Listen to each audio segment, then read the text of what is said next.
Please welcome Platinum sponsor Jason Bray with Cardlytics to begin our Technology Hall of Fame of Georgia presentation.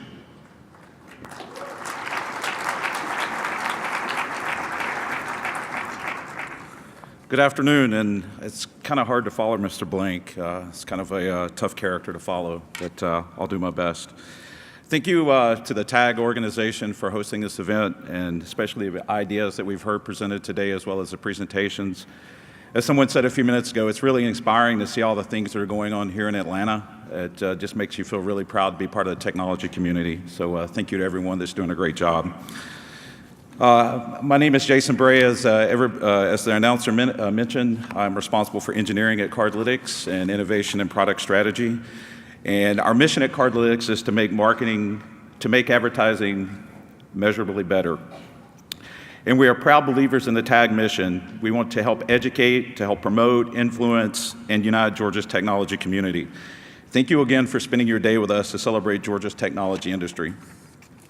As we talk about innovation being a path to a bright future, we really want to sit around and recognize those who helped lay the foundation for this path in the first place.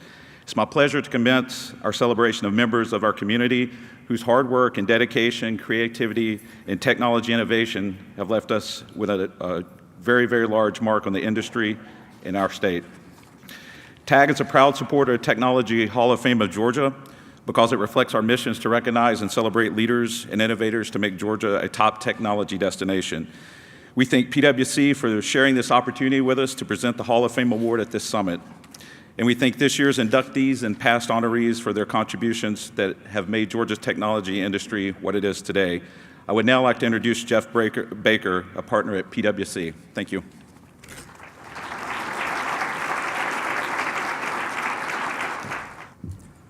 Good afternoon. I'm Jeff Baker, a partner in PwC's Atlanta technology practice.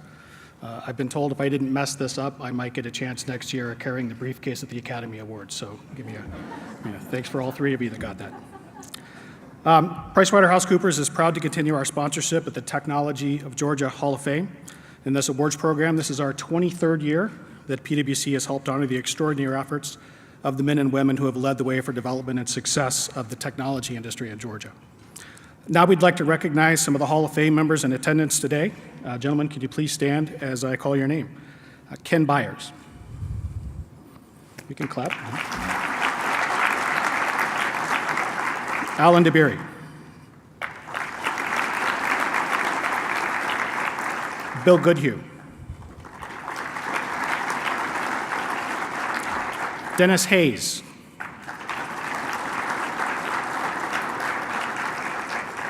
Don House. Tycho Howell. Sig Mosley. Trip Rackley. Leland Strange. Bill Todd. Saeed Mohammadian. Thank you all for being here today, gentlemen. At the conclusion of the summit program, we'll ask you all to come up on the stage for a group picture. You can be seated. We also want to take a moment to remember John Imlay, a Hall of Fame member who passed away last March. He was truly a remarkable man who touched the lives of so many in this community. We continue to keep John, his family, and his friends in our thoughts as his legacy lives on. We're excited now to recognize Jim Kennedy as this year's inductee. With that, I'd like to introduce you to Trip Rackley, who will provide you with some introductory remarks. Following Trip's remarks, we'll play a short video, and then Jim, we'd ask you please to come to the stage. So Trip, I'll turn it over to you now, sir. Thank you.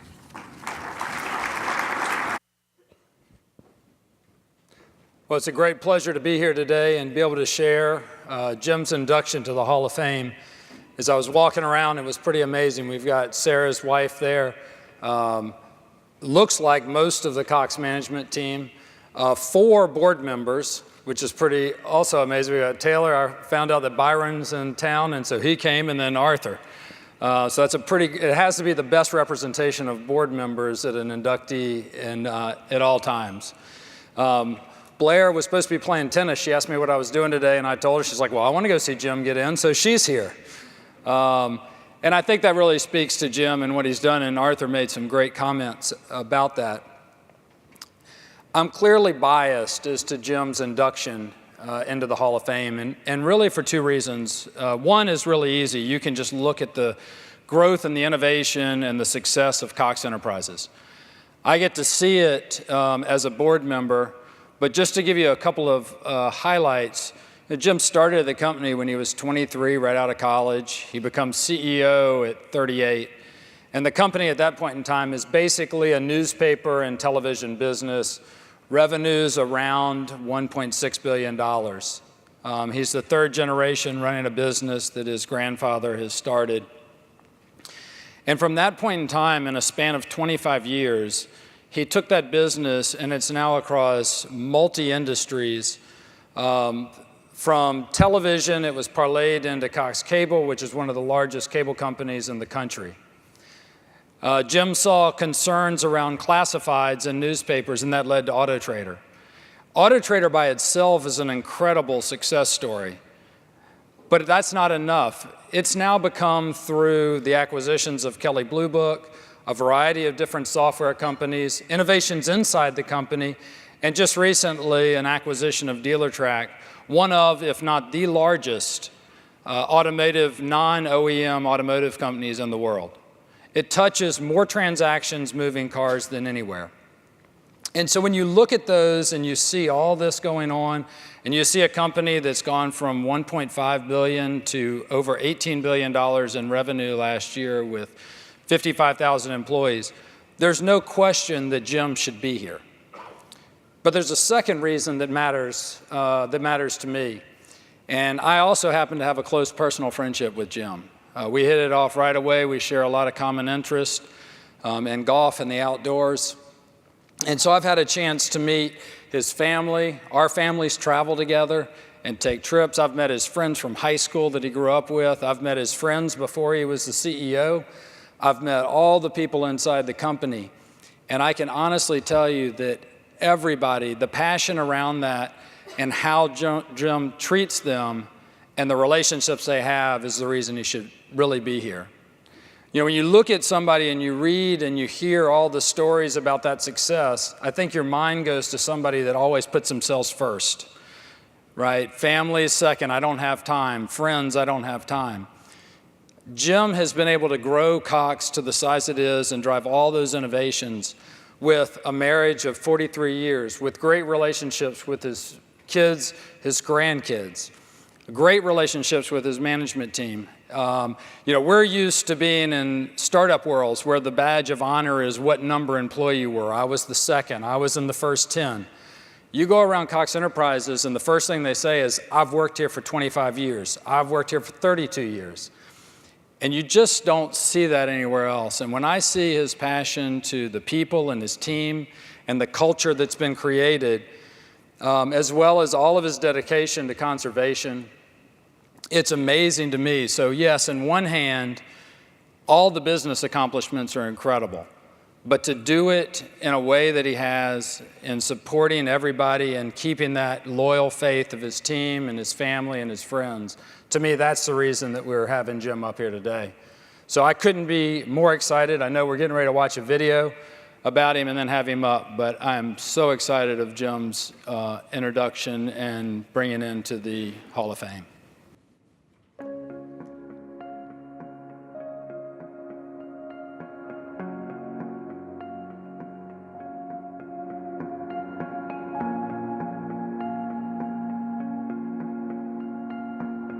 I was born in Hawaii, and Hawaii was very isolated in the late 40s and early 50s, so I didn't have any understanding. Hard to believe in today's world of knowing everything instantly, but in the early 50s, when I was inquiring about things, it was hard to find out what my family was involved in. I knew in Dayton, Ohio, my grandfather lived and what he had done, but I really had no feeling for the company.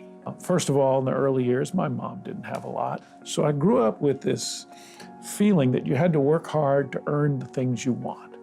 And then I placed a high value when I did get those things. I knew you had to work hard, and then you had to really appreciate it once you got it.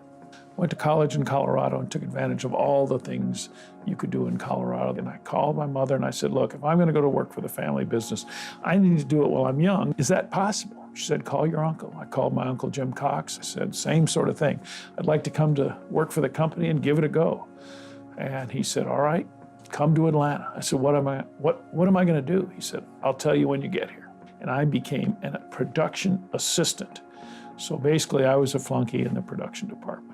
And ultimately, I became a night production manager. So I was in charge then of printing the Constitution and handing off between the people in the newsroom who wanted to hold on to the very last minute with deadlines to the people in the production department who said, give me the paper now so we can get it printed. I loved being in the news operation because of what they were doing. I mean, they were looking after the needs of those people who couldn't look after them for themselves. I mean, that was something my grandfather says, that's the responsibility of journalism.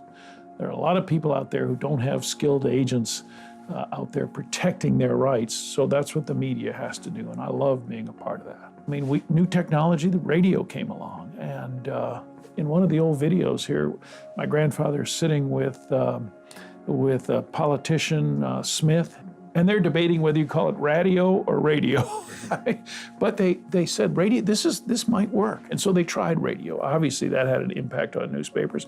Early newspaper publishers actually lobbied against licensing of radio frequencies. They viewed it as such a competitor. But we, instead of doing that, we moved into from newspapers to radio, and then same thing with television. I had always felt like you better pay attention to technology or someone's going to eat your lunch. And that's what we've done. And because with the internet, so much of what newspapers did is done more efficiently over the internet. That's why our newspapers are trying so hard to distribute their product electronically, and they're very successful with it. I tried to create an environment where people weren't afraid to bring crazy ideas to me. I remember the first time I went to Cable Labs, for instance, outside of Boulder, Colorado, and the people there were talking about the power of the connection into people's home. And one person said, eventually you may be able to do telephony. And I leaned over to Jim Robbins. I said, what the heck is telephony? He said, I don't know. I said, I think it sounds like telephone business.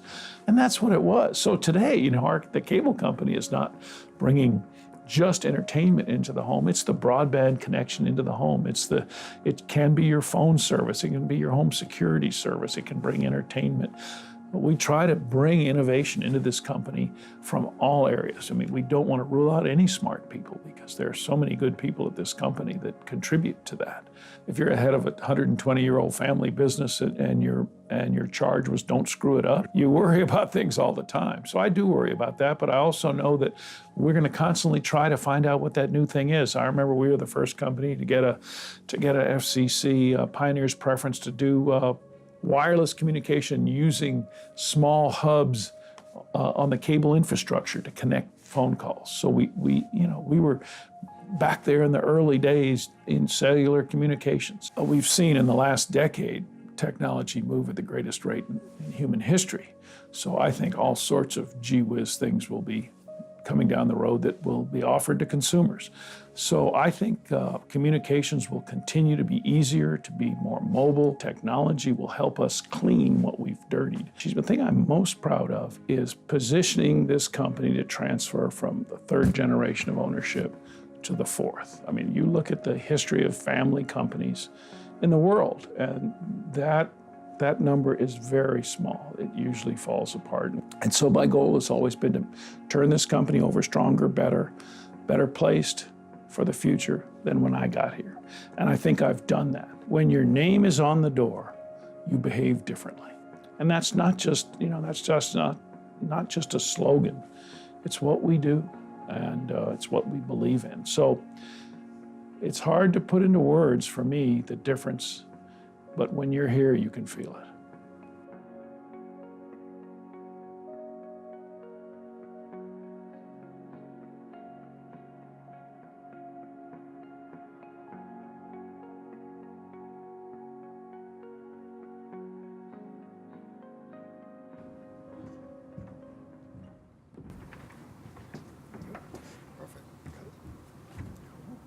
Jim, congratulations. Thank you very much.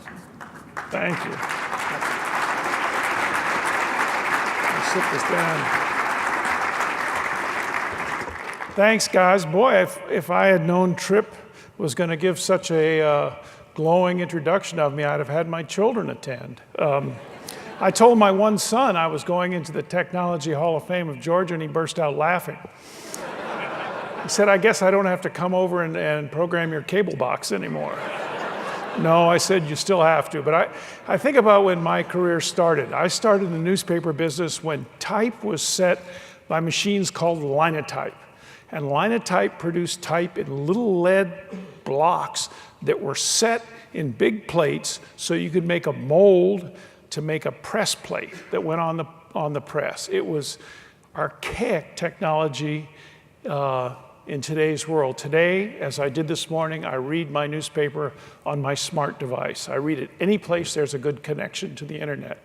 The world has changed an awful lot, and that occurred over a long period of time. That same amount of change now is occurring every decade. And so as a company that's 120 years old, we've obviously done something right. We wouldn't exist if we didn't.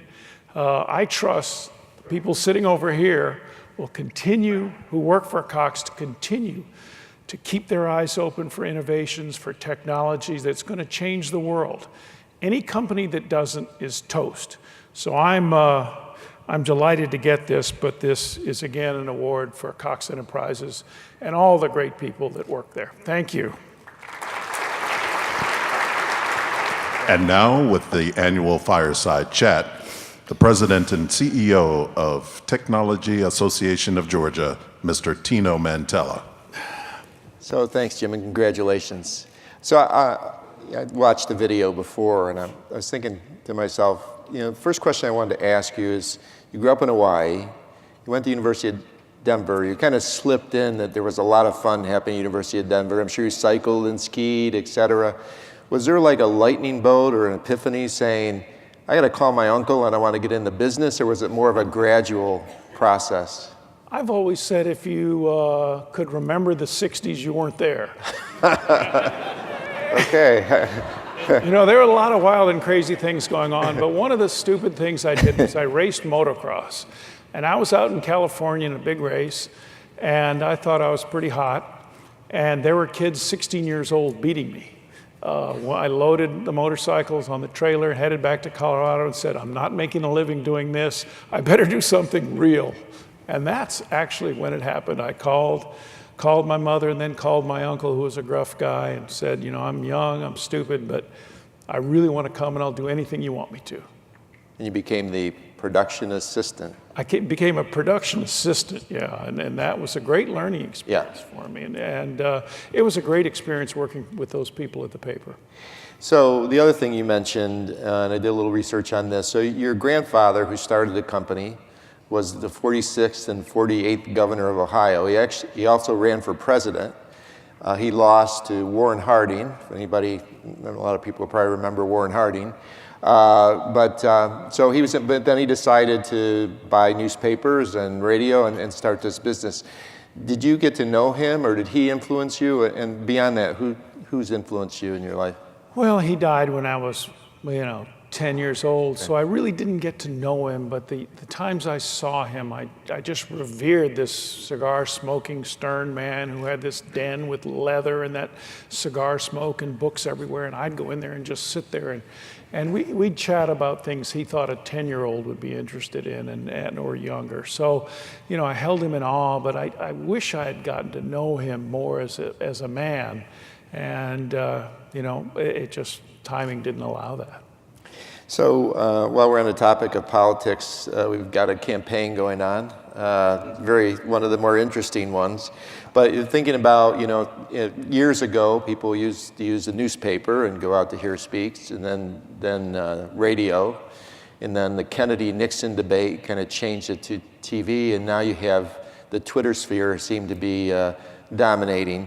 How do you see that kind of in the way of the elections and the role that technology is playing now versus in the past? Yeah, it's incredible. I mean, I don't know that I've ever seen such a carnival atmosphere in the run-up to the most important job in the world. And I think we all ought to pay close attention to it because it can really have an impact on all of our lives. So Donald Trump has changed the way campaigns occur. Unfortunately, his television spending has not been as high as we would like it to be.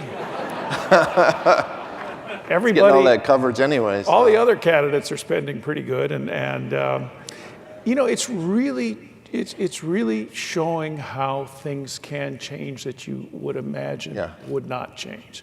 So we're seeing a whole new way of doing things now. Whether it works ultimately or not, I don't know. We'll see. Did you ever think of running for politics? My skin is not thick enough for that. Sarah will remember this.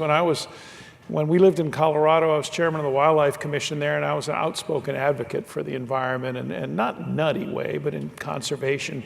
And so there was an opening in Congress, and some people came to me to urge me to run. I think they thought, well, this guy can fund his own campaign. And I didn't even think about it. I just said no. And later Andy Young told me once, he said, don't forget businessmen can do more what did he say? This is Andy, to feed the hungry, to clothe the naked, and to educate the uneducated than government ever can. Business can do more of that. So that was a confirmation of my choice. I was interested in your comments about third and then soon fourth generation of family business. I used to be involved with Young Presidents Organization for a number of years when I was in Chicago, and I heard a lot of the horror stories of people that had family businesses and the difficulties and all. So you're mentioning, I found myself wondering, are there any big businesses like Cox Enterprises that actually have gone as consistently as yours have? And then how important is that to you, and how much pressure is that to you to make sure you're carrying it over to the next generation? Well, obviously it's paramount important to me. I've always felt like that, I inherited a great opportunity, first of all. And what I got was not necessarily mine, it was mine to steward forward. And so one of the greatest motivations I have is to find a way to grow our company, because if you didn't grow it, again, people will come and eat your lunch. And if you didn't pay attention to new trends, somebody else would. And so I focused on growing the company so that I could pass it on to future generations of my, descendants of my grandfather, and they could have the same incredible opportunity I have had, first of all, to interact with the employees of Cox, and then to perhaps even lead the company that's so great. And again, one of the greatest stumbling blocks you have in America as you move forward, and many of the entrepreneurs here will face that, is the death tax, the inheritance tax, the notion. For me, taxes are a price we pay for civilization, but the notion for me that if I hadn't taken really proactive steps, when I died, the government would get more of our family's company than my family would, doesn't make sense. So that, and we've spent a lot of money doing that. Yeah. And that's a big hurdle. Are you still a believer of having your people coming up, your predecessors, your successors following in your footsteps in terms of learning all the different aspects of the job as you did, being a production assistant? Well, family members, clearly. We have my nephew, Alex Taylor, sitting over here, and Alex he sort of did the same thing. He said, I'll work any place and do anything you want, and he has. And I've been grateful for that. My son did the same thing. Went away to Stanford, got his MBA there, worked for us, and then decided he wanted to be a PhD in psychology, and that's what he's doing now. So they've kind of pursued different courses there. But being a family member might get you in the door. Yeah. But it's too important to give to somebody, to give anything there to somebody who can't do the job. So the theme for this summit is innovation adventures. In thinking about your companies, your different divisions of your company, whether it be newspaper, communication, autos, various forms of media, everything seems to be changing so fast and disrupting. And you've built a company that has been able to remain quite nimble. It seems like innovation's in your DNA. And even when you made your few comments, I felt that again, that you're giving a message to your employees to stay on the cutting edge, stay ahead of the curve? How do you build that into the culture of the organization?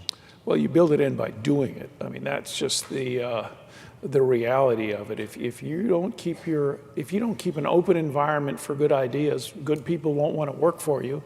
If you don't allow them to make mistakes, they won't bring you new ideas. So I don't want to make the same mistake twice, but I'm happy to make mistakes once if you're pushing yourself to do things differently and move forward. The 2013 Cox Enterprises invested $250 million in tech startup.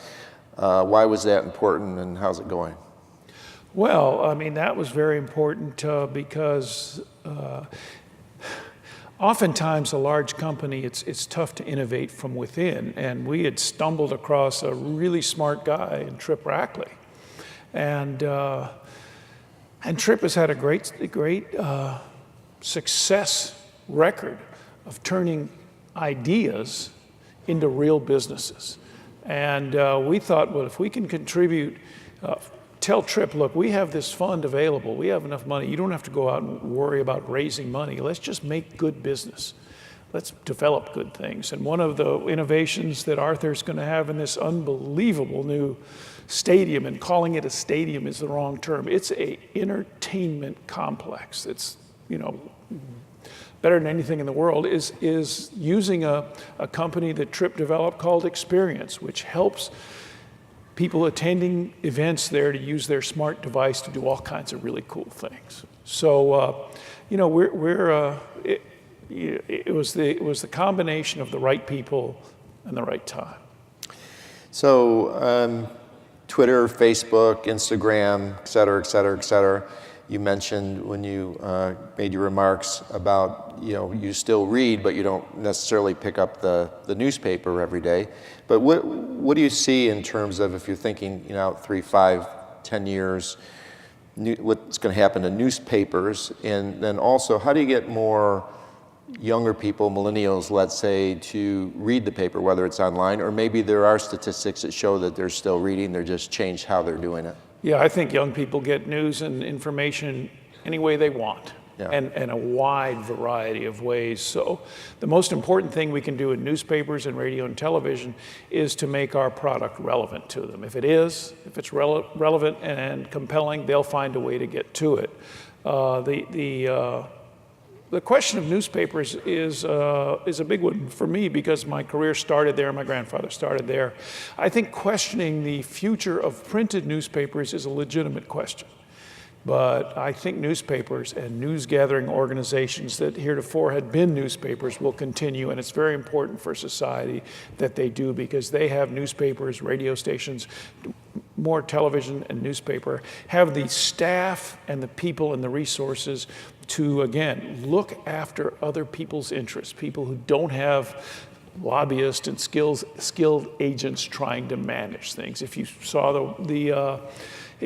the Oscar-winning movie Spotlight, it showed in Boston, the Boston Globe, what they did uncovering horrible sex crimes by Catholic priests. If you watch the Atlanta Journal and Constitution as they expose the biggest cheating scandal in American education, those wouldn't have happened without a big, committed news-gathering force to do that. And I think it is, in the future, we'll move more and more to electronically distributing that content. Kind of carrying along the same thought, but how about advertising on the internet-based model? Will it change to something else moving forward, or traditional journalism? How's advertising going to fit into all this? Well, advertising and circulation have always been the freight that sustained the railroad of newspapers. So it's changing a lot, and hopefully we'll be able to develop again a compelling enough offering that we can keep those revenue streams going. But they will change, and they will change drastically. If you think of when we first started Auto Trader as a printed book in convenience stores, we actually bought out the entrepreneur with the idea and grow that into the dominant classified online offering in autotrader.com. Who would have thought we could have taken all that automotive business away from newspapers? But we have. So that kind of thing is going to continue to occur in all media. How did you get started in the auto side? Because you just bought $4 billion, I think it was, for Dealer Tracker. God, it was that much? Yeah. No, when we That's do what I'm things told. with those big numbers, I pay a lot of attention. You know, that was my predecessor that got us into auctions in a very small way. And then subsequently, working with those people, going to the auctions, I saw what a great job we did. And I saw, more importantly, what incredible business people were, these car dealers. We, often make jokes about used car dealers, but, they sell billions of dollars of cars every year, and they better know their product. They better know their customer and what cars sell where. And I saw how good we were at doing that business. So we kept growing. Ford Motor Company, GE Capital formed a partnership to compete with us. Scared the heck out of me. I was a new CEO. Two of the greatest companies in American history were going to compete with us. And within a couple of years, we bought their company. And we just kept growing. I believe in the people there. The technology we have now is incredible. And our commitment to be the single biggest company that puts people and cars together, people and information, data about cars together, has been strengthened by our acquisition of DealerTrack. I don't know if this is still stealth, but I met some folks that are part of your Clutch group. Do you want to say what that is to folks? Well, Clutch is another Rackley Enterprises. I like the idea. It's another Chip Rackley idea, and a bunch of the people that make Clutch work are right out here. And this is a test, really, and we're testing the idea that people aren't wed to just have one car. So I drove up in my Tesla today that's a Clutch car. If I decide on the way home that I want a truck to haul something to the dump, I simply go on my app, say I need to do a switch, and within an hour I will have that Ford truck or Chevy truck or Dodge truck, whatever, Toyota truck, at my house, ready to go. They will have picked up my Tesla, taken it back to Clutch, and plug it in. So they are doing a subscription sort of based service where people can subscribe at different levels, and then Clutch supplies them those cars. And really what we're trying to do is develop sort of the artificial knowledge, the algorithms that allow us to predict what people are going to be doing so that you don't have to own a vast number of cars. And whether we continue with this business or we evolve, this business goes to a group of car dealers themselves who have the great inventory, it remains to be seen. Sounds like a home run to me. I'd like to pick up one car, and for a date night, and then Yeah, well, turn it in. that's how you want to be cool. You get Gotta be cool. your convertible, yeah. So I think most of you know Cox Communication is the nation's third largest cable TV provider, a major player of internet services. So the FCC came up with this consumers swap cable boxes for less expensive devices, a change that would boost competition in the $20 billion set-top industry. You have a stance on that, or? My stance is the more regulation we have, the less ability we have to really deliver. I mean, customers won't take our service if it isn't the best. So we're going to continue to provide the best service we can. We were the first company really to roll out 1 gigabit of service. And we did that because members of our board said you cannot have enough bandwidth going into the home, because the innovations that are coming from people in this room and want to reach the home, they need bandwidth to do it. And it will create, you build it and it will come. So we've always had the approach of let's build the big bandwidth. We've had programs for years provide inexpensive internet connections to underprivileged people, to schools. And so that's, it's right down our sweet spot, and we'll do, it's hard. Regulation seems to lag reality by about a decade usually. Well, we had Arthur up here earlier, and both you and Arthur are significant donors to causes. You've identified environmental issues and cancer research. Talk about your philosophy of giving. Well, my philosophy is, the environment has always been my deal. I grew up in Hawaii, as I said, and I remember, most of you are too young to remember Joni Mitchell. She wrote a song called Big Yellow Taxi. I think Counting Crows covered it, but the words said, you pave paradise and you put up a parking lot. You get all the trees, you put them in a tree museum, you charge people $1 to see them. And that is right. I mean, that is what's happening. So I've always been committed to the environment and trying to do everything we can to make it better and preserve it. Also, I believe in giving in your communities to things you really believe in. So we allow our businesses to give in the communities where we do business. I personally give to things that really matter to me. And like Arthur, I had a doctor look me in the eye and say, "You have cancer." And for those of you in the room who've had that conversation, it changes your life. In my experience, great treatment at Emory, I learned we have great technology, we have great doctors, but we can't always get them together in the most efficient way. So we've given them a $25 million challenge grant that will rely on technology to put the doctors, the hospitals, and the treatment technology together to give the patient a better experience. And and that's from personal experience. Yeah.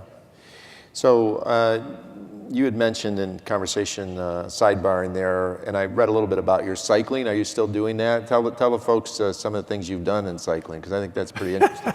My family always laughs at this because I love bicycling and I used it as a stress reliever, and I did it for a long time. So as an old fart, I still love to get on the bicycle, and fortunately Sarah does too. It got us involved with the Path Foundation that this year will have celebrated the construction of 250 miles of bike trails around the city. So I love bikes, and I won't brag about the rest of the things I've done on them. You won some awards, just we know that. So I have a few, we have 5 minutes left, so just a couple things that you can answer at whatever pace you want. But what technology innovation in the past 10 years do you think has had the biggest positive impact on the world, or maybe from your sphere of influence? Well, on the world, I think the technologies that are the most important to the world are the technologies that allow us to produce energy from renewable sources, whether it's solar, photovoltaic, wind, harnessing the power of the ocean, fuel cells.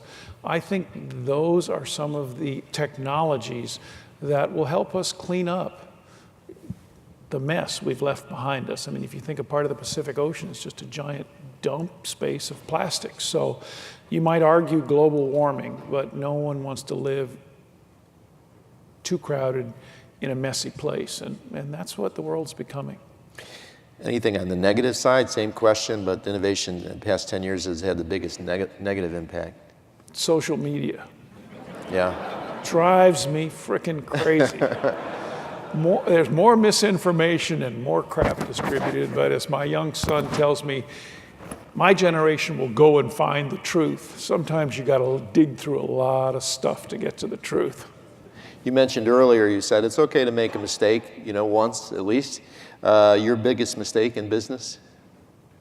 Oh, God. We thought we could make movies. You know how everybody thinks everybody else's business is easy? We looked at that and said, damn, we can make much better movies than that. We couldn't. Did you try some? You tried to make yeah. Well, our first movie was a big success, and subsequent ones really were terrible. What was the first one? Who remembers down there at Cox? Primal Fear. Primal Fears, oh yeah. Yeah, that was pretty good. The next movie we made was a movie that Shirley MacLaine, Jack Nicholson, and were in. It was the prequel for Terms of Endearment. Oh. And Jack Nicholson charged us, more for his cameo appearance than the revenues. Than the that movie made? Yeah. I wasn't too good at math. That's not good. I knew that didn't happen. If you were 25 years old again, would the same opportunities be available to you? And would you be able to achieve a similar result? And again, I think, is it right that you since you've been at the helm, you've grown the company from $2 billion to $18 billion? Is that the right number? In that ballpark. Yeah. So could you repeat that or the regulations and other things? Well, no. I mean, if you know, can I get to be 25 again? Holy smokes, you could do a lot better growth. Yeah, I think 25-year-olds ought to be so fired up because the world is changing so fast. I apologize to them for the condition my generation has left the world in. I think there are a lot of challenges, but if you're 25, technology will drive changes we can't imagine, and you're going to be right in the middle of it. And I think that's so exciting and so challenging. And so that's cool. Now, whether I could preserve our company and grow it again, I have no clue. I mean, no clue. No fortune teller there. No. So let's give a round of applause to Jim Kennedy. Congratulations. Thank you very much. Thank you. Don't forget your measure. Oh, no, I'm not. Thanks a lot.